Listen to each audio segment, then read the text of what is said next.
The arrival. The train screamed like some dying thing as it ground to a halt, brakes shrieking against the iron rails. Steam hissed and rolled over the platform, swallowing the faces of those who'd gathered. Folks shuffled back, boots scuffing wood, murmurs rising as the dust from the desert drifted in behind the engine. From out of that haze she stepped, slow, hesitant, carrying nothing but a worn satchel clutched tight against her chest. The veil of steam parted, and the whispers sharpened. Her cheek was purple, swollen. A split along her lip caught the sunlight. Fingers blackened by bruises held to the satchel as though the world might tear it away. She didn't look up, didn't dare. The station went quiet save for the ticking of a clock hung above the ticket window. A man coughed, boots scraped. Someone muttered, "Mail order wife." Another hissed, "Look at her face." But she did not answer, did not pause, only stepped forward with the weary stiffness of one who'd been struck too many times. A man moved to help her, reaching for the satchel. She flinched so hard she nearly stumbled. The crowd shifted, a ripple of unease running through it. Then the dust parted a second time.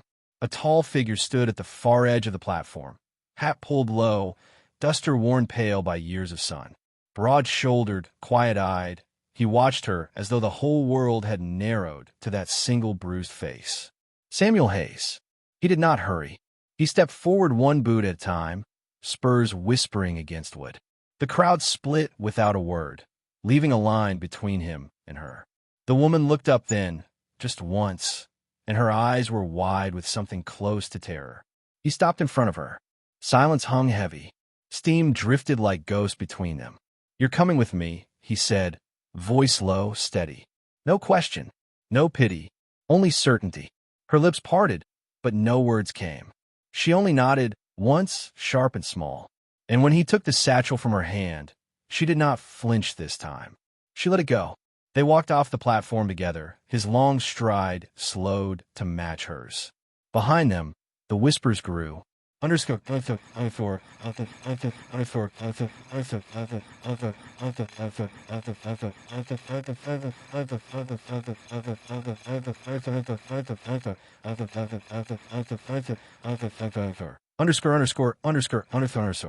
The horse and wagon waited outside the station. The sun pressed down hard, heat rippling off the earth in waves. The horizon burned orange, canyon edges jagged against the sky. Samuel lifted her satchel into the wagon bed, then offered his hand. She stared at it, fingers trembling. For a moment, it seemed she might refuse.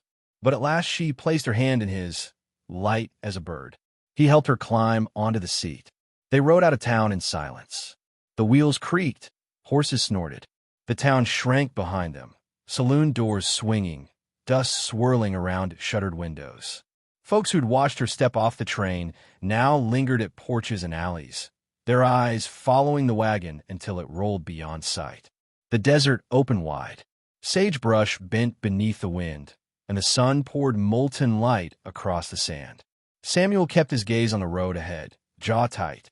The woman sat rigid, eyes flicking to every shadow, every shifting stone. Once, a hawk cried overhead. She startled.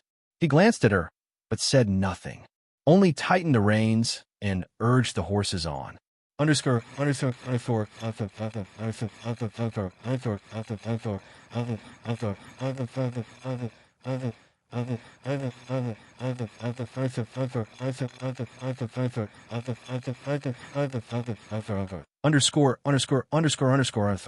By the time they reached the ranch, the sun had begun to bleed into the horizon, staining the sky in streaks of red.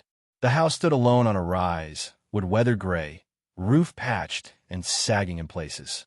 Corral stretched empty. The windmill creaked as the evening breeze caught its blades. She stared at the place, her face unreadable, save for the faint tightening at her mouth. He pulled the wagon to a stop. "This is home," he said. The word caught in the dry air between them. She stepped down, looking at the wide land rolling into shadow, the fence lines cut against the earth, the barn door half open.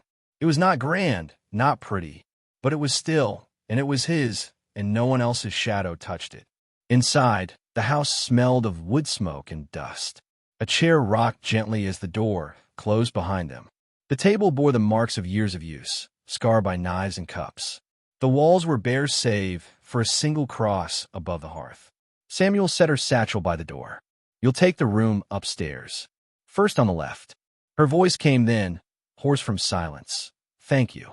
He only nodded, pulled off his hat, and hung it on the peg by the door.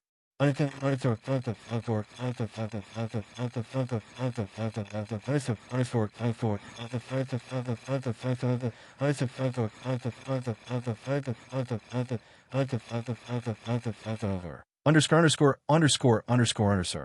Night fell heavy. Coyotes sang from the hills, their cries echoing across the plains. She sat by the window of her new room, staring at the bruises on her hands, the dust still clinging to her dress. She touched the split at her lip, then let her hand fall. In the yard below, she saw Samuel move through the shadows, checking gates, closing the barn. His stride was sure, but his shoulders bent with the weight of something unspoken. When he entered the house again, the floorboards groaned beneath his boots. He did not climb the stairs. Instead, he settled in the chair by the hearth, pipe unlit, staring at the flames. She watched until her eyes burned with exhaustion. Then she let the dark take her.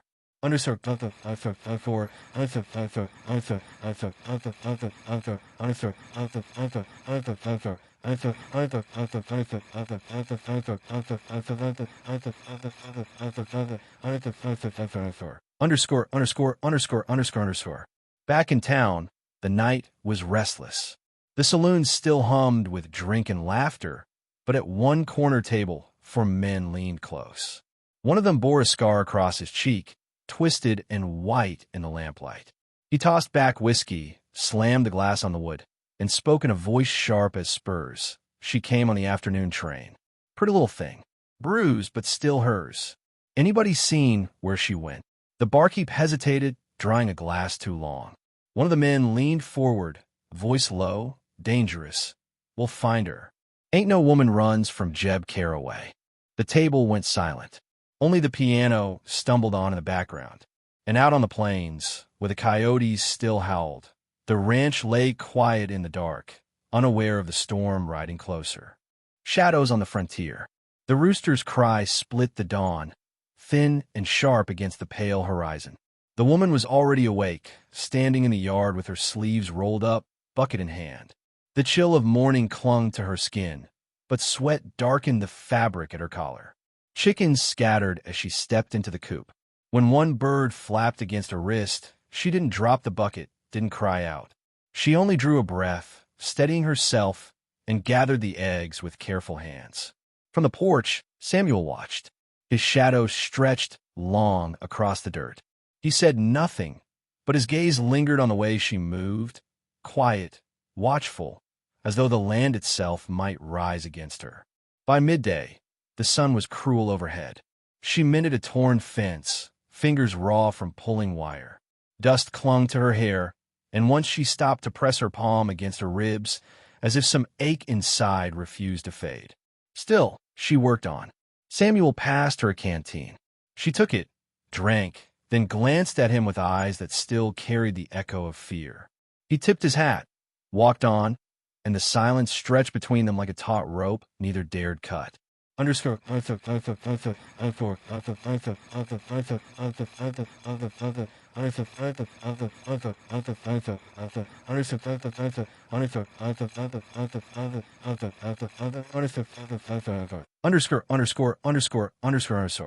That night, the wind picked up, rattling shutters and setting the barn door to groaning. She stirred at every sound, her candle guttering as shadows twisted along the wall. When the coyote howled, she rose from her bed and crept to the window. Out in the yard, the moonlight caught Samuel's figure. He was at the fence line, head bowed, a rifle in his hands. He ran a cloth along the barrel, slow and deliberate, as if reacquainting himself with something long buried. The sight of it rooted her breath in her throat. She stepped back into the dark, heart pounding.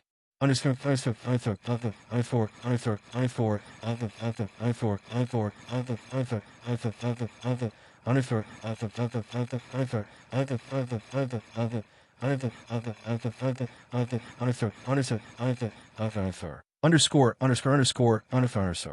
2 days passed before her voice reached him.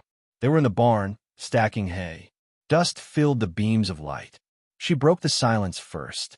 "They'll come," she said low. He looked up, hay in his hands. "Ooh." Her fingers twisted in her skirt, knuckles white. "The men. They don't stop. Not when they've paid." He set the hay down, leaned on the pitchfork. His face gave nothing away, but the weight of his silence pressed hard. "Wasn't no marriage I wanted," she went on. The words came halting, as though torn from her throat. "They bought me. Paper said wife, but I was bought just the same. And when I fought it," her hand drifted to the bruise, still yellowing along her jaw. The barn seemed smaller with her words in it. The dust hung thick, the horses restless in their stalls. Samuel straightened, stepped closer. "You're here now," he said. His voice was iron laid flat, without room for question. For the first time, she met his eyes. And something flickered there, not hope, not yet, but the faintest ember of trust.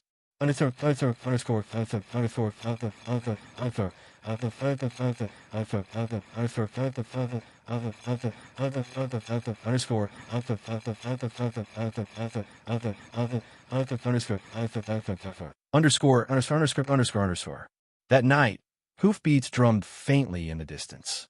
She heard them first, sitting by her window. A tremor ran through her. She pressed her forehead to the glass, straining against the dark. Nothing but the hills and the shifting brush. Still, she did not sleep. By morning, Samuel found a fence split clean through, boards hanging loose. No animal had done it.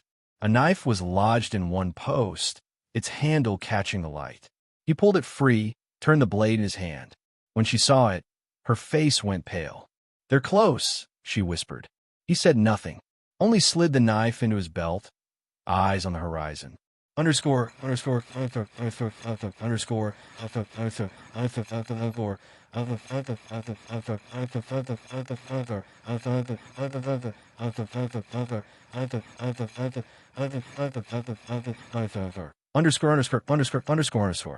The days were thin. Every creak of the windmill, every scatter of pebbles in the yard, sharpened her nerves. She worked still, feeding the animals, cooking what little they had, but her shoulders hunched tighter, her glances to the hills grew longer. Samuel watched, silent. He patched the barn roof, checked the fences, but when evening came, he sat with the rifle across his knees, oiling the wood until it gleamed.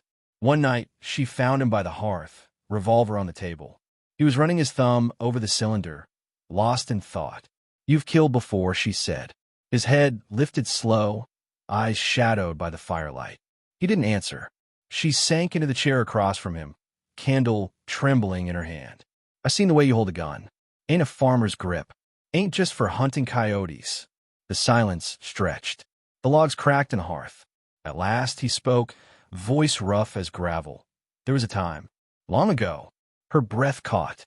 She didn't push further, but her gaze lingered. He returned to the revolver. Each movement practiced, sure, as though some part of him had only been sleeping.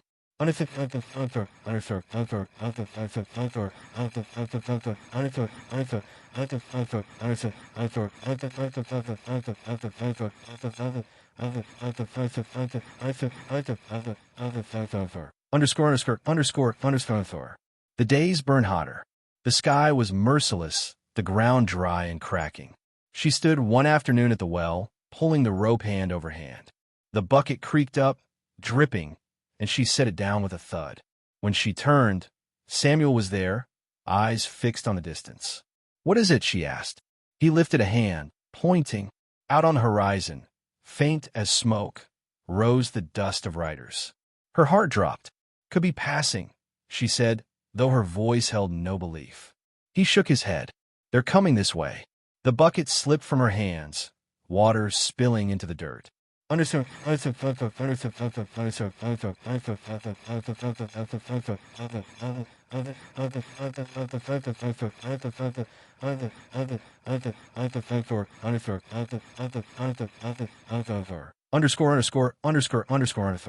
That night, the house was quiet, but sleep did not come. She sat on the edge of her bed, lantern unlit, listening to the night breathe. Downstairs, the faint scrape of metal drifted through the floorboards. Samuel, sharpening the old hunting knife, checking rounds, movements as steady as the ticking of clock.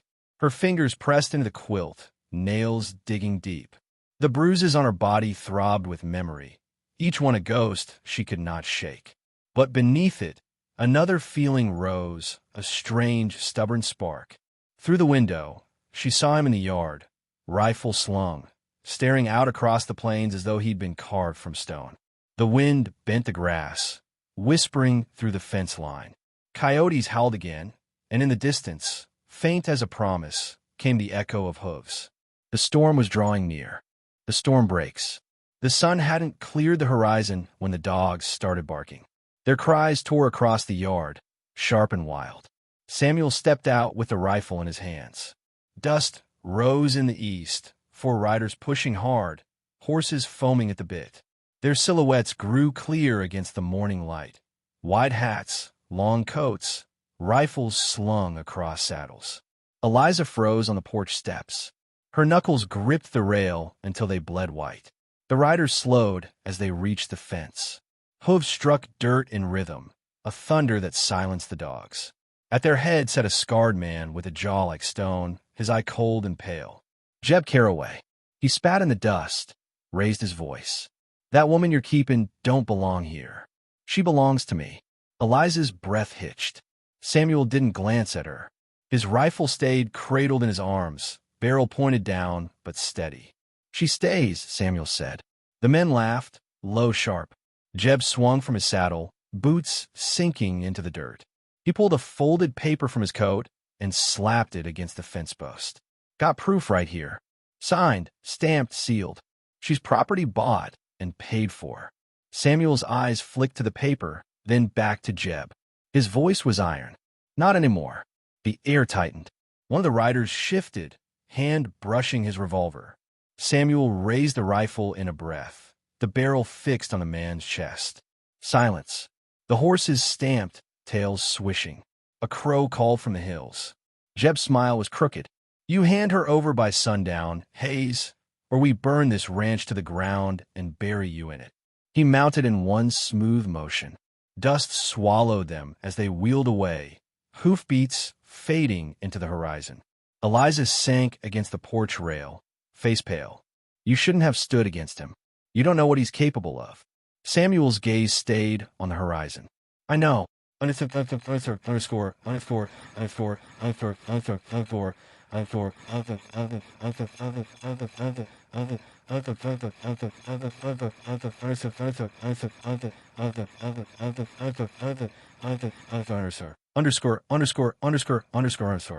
The house was quiet when the rider's dust had long since settled. Eliza sat at the table, hands trembling around a cup. Samuel stood at the mantel, staring at the cold iron hanging there, a revolver untouched for years. You can't fight him, she whispered. Not Jeb. Not all of them. His hand closed around the gun. He lifted it down, the metal catching firelight. I've fought worse. She shook her head. You're a rancher. His gaze cut to her then, hard, unyielding. I was more once. The revolver spun in his hand, the cylinder snapping into place with a sound that filled the room like thunder.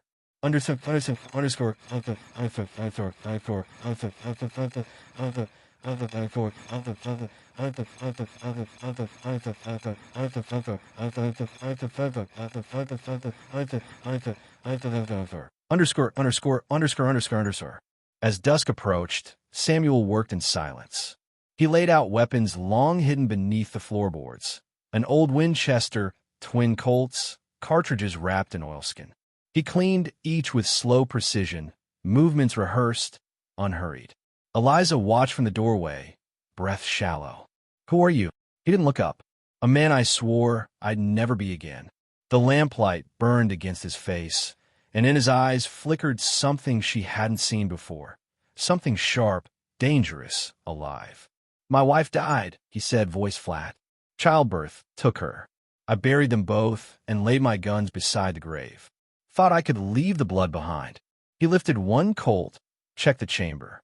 But some ghosts don't let you rest. Eliza's throat worked. Her fingers clutched the frame of the door. You'll leave before sundown, he said.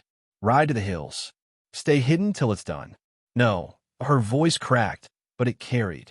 He looked at her then, surprised. She stepped forward, fist tight. I've run enough. They'll hunt me till I'm bones in the ground if I keep running. If they come for me here, then I'll face them here. Her eyes held steady, though fear bled beneath. For a long moment, silence hung. Then Samuel gave a single nod. So be it. Underscore.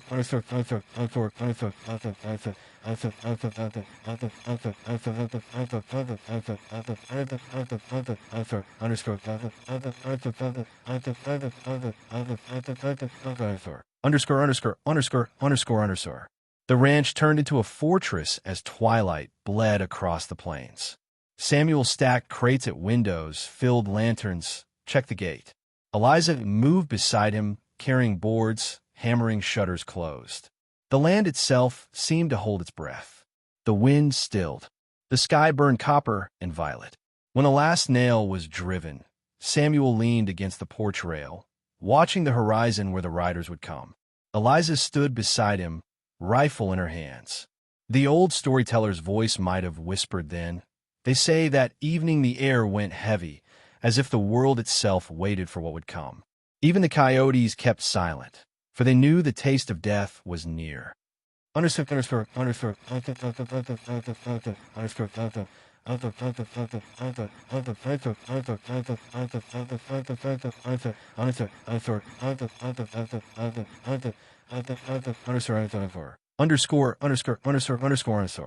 Inside, Samuel laid his revolvers on the table one by one. He slid a box of cartridges toward her. You know how to use one? Her hand hovered over the bullets. She nodded once. My father fought for the Union. Taught me to shoot before the war took him. Samuel's gaze lingered, weighing her words. Then he pushed the rifle toward her. Aim steady. Breathe slow. Don't waste a round. She took it grip firm, shoulders set. For the first time since stepping off that train, she did not look like prey.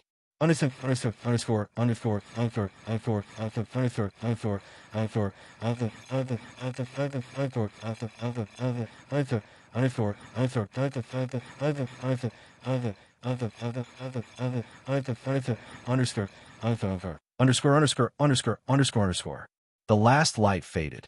Shadows stretched long, swallowing the hills. From the darkness came the faint echo of hooves, slow, deliberate. Samuel rose from his chair, holstering both Colts, the rifle slung across his back. He blew out the lantern. The house sank into blackness. Eliza stood beside him, heart thundering, hands tight on the rifle. Through the window, dust curled against the moonlight. 4 riders again, their shapes sharp against the glow. At their head, Jeb Carraway, a grin splitting his scarred face. He raised his hand. The riders fanned out, circling the ranch like wolves around fire. Inside, Samuel drew a breath, steady, controlled. Stay low, he murmured. Eliza's reply was a whisper of steel. I'm not running. The yard went still. No sound but the creak of saddles, the snort of horses, the shifting of rifles in the dark. And then Jeb's voice, cold as stone. Time's up, Hayes. The showdown and the twist. The first shot cracked the night, wide open. Glass shattered from the front window, shards scattering across the floor. Samuel shoved Eliza down, firing back before the echo died. The yard lit with muzzle flashes. Shadows lunged and retreated. Horses screamed, the smell of gunpowder thick in the air. Bullets tore splinters from the porch rail, punched holes through the walls. Eliza crouched behind the table, hands tight on the rifle. Her breath came ragged, chest rising and falling, but her eyes were steady. Samuel moved like a man born for it. He stepped into the doorway, both Colts blazing, his aim sure and merciless. One rider fell, boot catching in the stirrup as the horse dragged him screaming into the dark. Another cried out, clutching his shoulder as he spun from the saddle. Hayes! Jeb's voice roared through the chaos. You can't hide behind that woman forever. A bullet whined past Samuel's ear. He ducked back, jaw tight, reloading with quick, practiced motions. Eliza pressed her back against the wall, hands trembling over the rifle. Her father's voice echoed in memory. Breathe steady. Line the sights. Squeeze, don't pull. She rose just high enough to see the yard. Jeb's men crouched behind the fence, rifles spitting fire. She exhaled slow, aimed. The shot rang out. One outlaw pitched backward, rifle falling from his hands. Her chest surged with terror and something fiercer, defiance. Samuel glanced at her, surprise flickering, then approval. He shoved a fresh round into the chamber and stepped back into the fight. Underscore.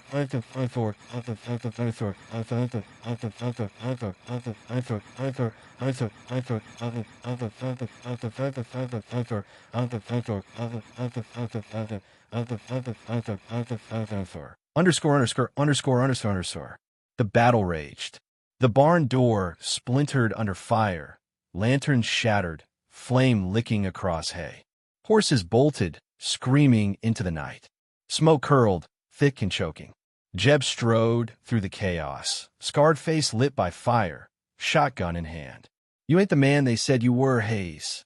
You're just an old rancher hiding behind a dead past.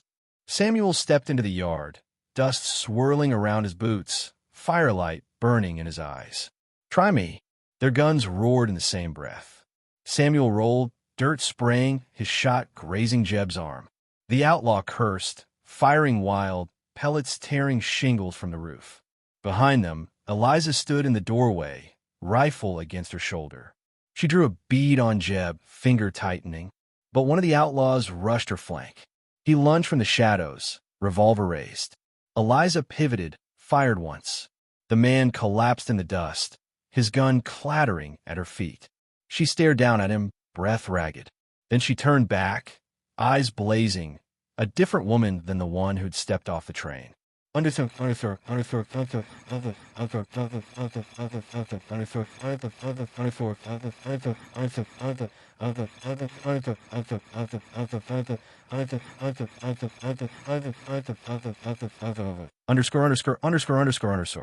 Smoke thickened. Fire spread through the barn, painting the sky orange. The wind carried sparks across the yard. Samuel faced Jeb in the open now, guns empty. They stood 20 paces apart, dust and flame curling between them. Jeb sneered, blood running down his arm. They used to say you were the fastest. That true, Hayes? Or was just a story to scare fools? Samuel dropped his spent revolver, drew the second Colt with a smoothness that stilled the night. You'll find out. Time held its breath. Even a fire seemed to pause. Then came the flash. One shot. Jeb staggered, disbelief cutting across his face before he fell to his knees. He crumpled into the dirt, shotgun slipping from his hands. The night roared back. The last outlaw fled into the darkness, horse pounding into the hills.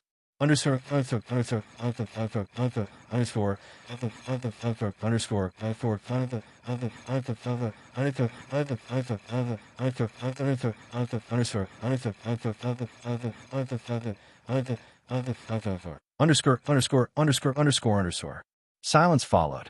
Smoke drifted over the yard. The barn collapsed with a thunderous crash, sparks leaping skyward. Samuel stood still, revolver lowered, chest heaving. He turned toward the porch.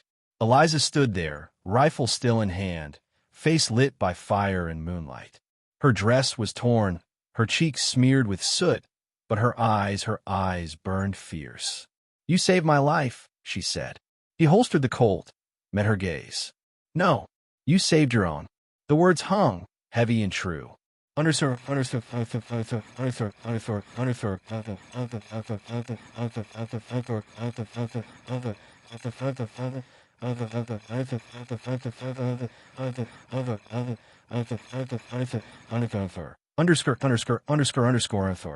By dawn, the ranch lay scarred but standing. Blackened beams smoked where the barn had been. The yard was littered with spent shells, blood soaking into the earth. Eliza walked among the ruin, bare feet tracing the dust.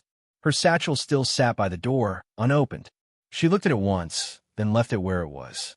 Samuel leaned against the porch post, hat pulled low, exhaustion etched in every line of him. She climbed the steps, stood beside him. "What now?" she asked. His eyes followed the horizon, where the light broke gold across the plains. "Now we build again." She studied him a long moment, then nodded.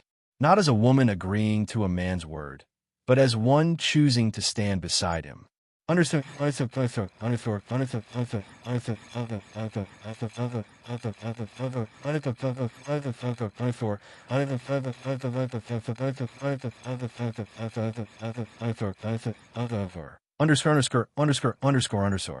And some say the tale was told from that day on.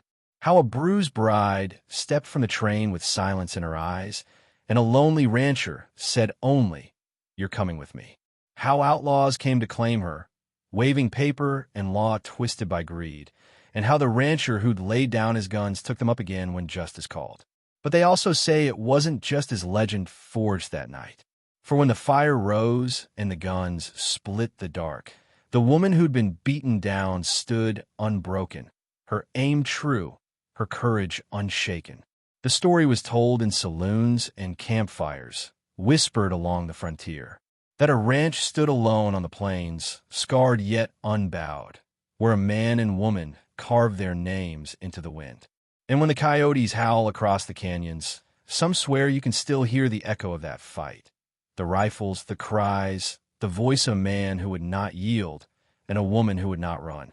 A tale passed on like fire, that grows brighter with each telling.